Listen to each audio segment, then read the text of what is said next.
ನೋಡಿ, ಇದು ಈ ಇಂಡಿಯನ್ ಗ್ಯಾಸ್ ಏಜೆನ್ಸಿ ಏನಿದೆ, ಸರಸ್ವತಿ ಇಂಡಿಯನ್ ಗ್ಯಾಸ್ ಏಜೆನ್ಸಿ, ಇದು ಪಕ್ಕದಲ್ಲೇ ಸರಸ್ವತಿ ವಿದ್ಯಾಸಂಸ್ಥೆ. ಎರಡಕ್ಕೂ ವಿದ್ಯಾಸಂಸ್ಥೆಗೆ ಇಲ್ಲಿ ಒಂದು ಕಡೆ ಸ್ಕೂಲ್ಗೆ, ಇನ್ನೊಂದು ಕಡೆ ಗೋಡನ್ಗೆ, ಎರಡಕ್ಕೂ ಒಬ್ಬರೇ ಓನರ್ ಇವರು.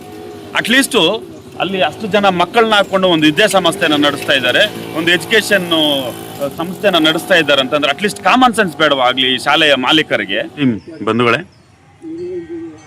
ಇವು ನಾನು ಹಿಂದೆ ನೋಡ್ತಾ ಇರ್ಬೋದು, ಒಂದು ಸರಸ್ವತಿ ವಿದ್ಯಾಸಂಸ್ಥೆ ಅಂತ, ಮತ್ತು ಸ್ಟ್ಯಾಂಡರ್ಡ್ ಸ್ಕೂಲ್, ಇದು ಶಾಲೆ ಇದೆ ದೊಡ್ಡದು. ಇಲ್ಲಿ ಪ್ರೈಮರಿ ಸ್ಕೂಲ್ ಇದೆ, ಹೈಸ್ಕೂಲ್ ಇದೆ, BEd ಇದೆ, ನರ್ಸಿಂಗ್ ಇದೆ. ಪಕ್ಕದಲ್ಲೇ ನೋಡಿ ಇಂಡಿಯನ್ ಗ್ಯಾಸ್ದು ಗೋಡನ್ ಇದೆ.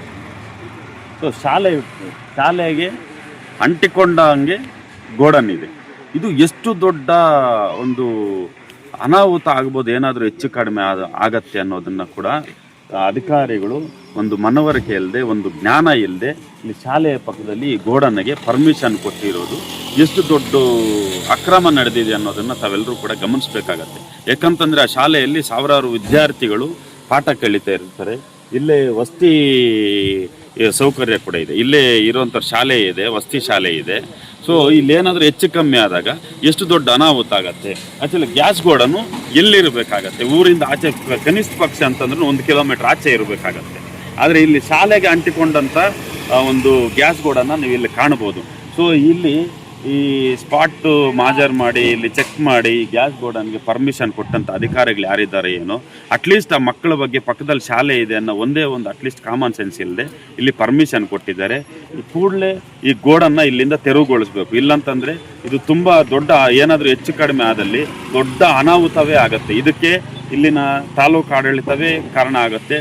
ಮತ್ತು ಒಂದು ಕಡೆ, ಇನ್ನೊಂದು ಕಡೆ ಎಜುಕೇಷನ್ ಡಿಪಾರ್ಟ್ಮೆಂಟು ಈ ಶಾಲೆಯವ್ರನ್ನ ಕೂಡ ನಾವು ಸಂಪರ್ಕ ಮಾಡಿ ಕೇಳಿದ್ದೀವಿ.